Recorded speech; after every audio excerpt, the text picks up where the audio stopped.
اینجا عمق جنگل‌های هیرکانی شمال است و طبیعتاً در این زیبایی و هماهنگی بیکرانی که بین اجزای طبیعت وجود دارد، انسان از خودش سوال می‌کند که من با این نظم چقدر همکاری و همساختاری دارم.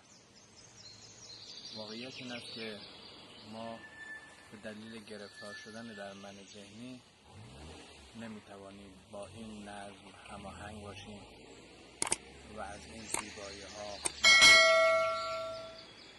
نتیجه این است که در کلان شهرهای ما 12 میلیون انسان کنار هم زندگی میکنند بدون سایه مناسب، بدون سکوت مناسب و بدون اکسیژن مناسب، ولی در این مکانها خیلی محدود انسان‌هایی هستند که می‌توانند از این فضا استفاده بکنند. پس در هماهنگی خود با طبیعت باید تجدید نظر کنیم.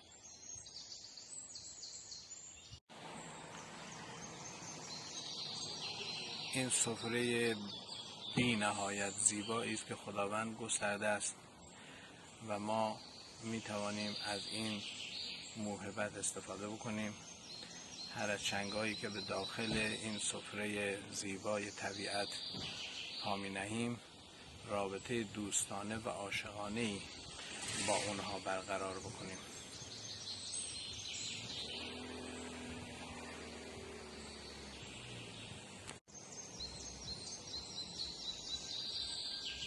این طبیعت به این زیبایی رو که احساس می‌کنید و از طریق رسانه درک می‌کنید، رسانه‌های مختلفی که دست بشر و ساخته ذهن بشر هستند میخوان اینجا رو ترسناک جلوه بدن و قالب داستانهایی که نوشته میشود در رابطه با وحشت در کلبه‌های جنگلی و جرم و جنایت در چنین محوطه‌هایی است و این متاسفانه دخالت بشر در واقعیت‌هایی است که اتفاقا خود این واقعیت‌ها نجات دهنده بشر هستند.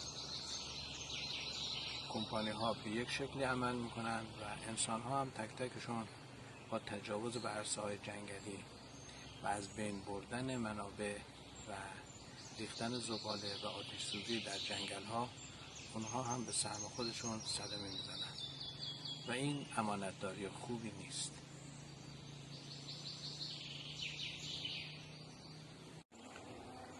راز ایجاد ارتباط با پدیده‌های آفریده خداوند ایجاد یک رابطه دوستانه و محبت‌آمیز با اونهاست. از جمله این درخت که سایه دارد، هوا رو تصفیه می‌کند و هزاران فایده دیگر. من که به جنگل می‌آیم در کنار استفاده کردن از این موهبت بر اساس قانون جبران باید جنگل را دوست بدارم، درخت را دوست بدارم و به او ابراز محبت بکنم و به همه گیاهانی که در این عرصه هستند محبت خودم رو عرضه بکنم. این راه ایجاد ارتباط پایدار است.